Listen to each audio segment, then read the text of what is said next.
Yo, what's up mga biga? Ayun na nga, binabaybay ko na ang kalaliman ng gabi. Ang oras na nga dyan mga kabiga ay alas 11 na ng gabi mga kabiga. Bibiyahe kasi kami papuntang Don Domingo bumili ng gulay mga kabiga. Madaling araw ngayon kasi biyahe papuntang Amulong. So, dito tayo sa palengke guys. Alas 11 na madaling araw. Kaya may na lang.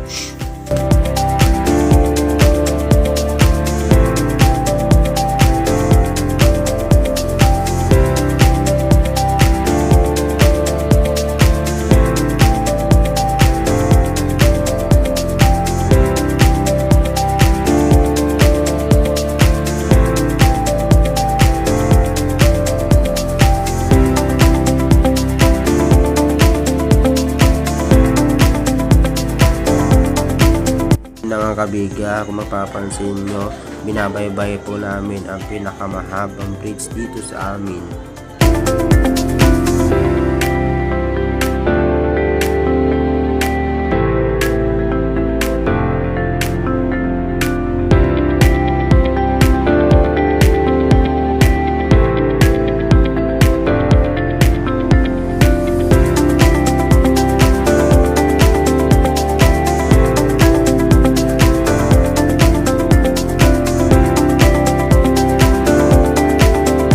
Mga kabiga, nakarating na kami dito sa Don Domingo. Kung mapapansin nyo, naghahanap po kami ng mga gulay dyan. Habang nag-aantay kami ng truck dyan mga kabiga, naglalakad-lakad muna kami kasi naghahanap kami ng mga gulay.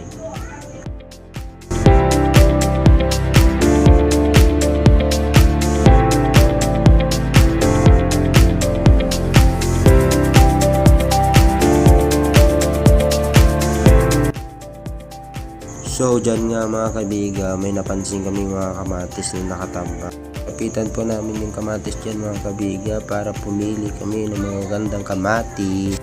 Ang benta ni Uncle dyan ay kamatis, talong at sibuyas. Kung mapapansin nyo mga kabiga,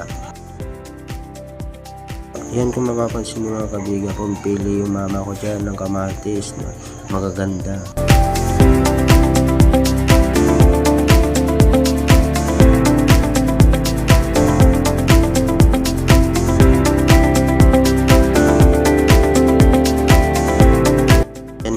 Mga kabiga, may napili na si mama, yung tinuro niya at binuhat ko na rin.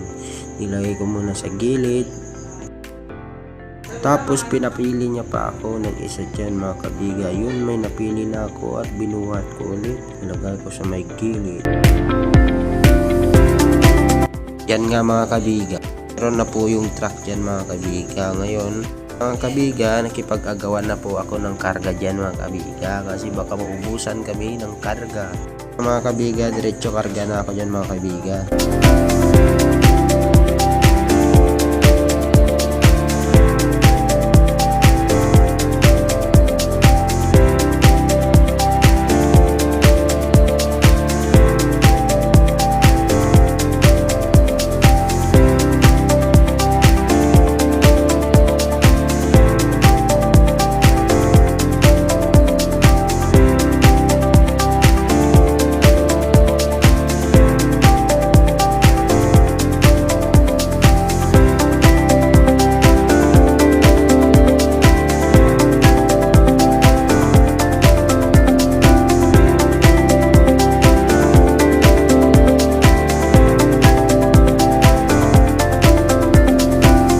Mga kabiga, hindi ko na nga na video dyan yung pag-uwi namin kasi yan nga mga kabiga, inaayos na namin yung paglagyan ng gulay namin.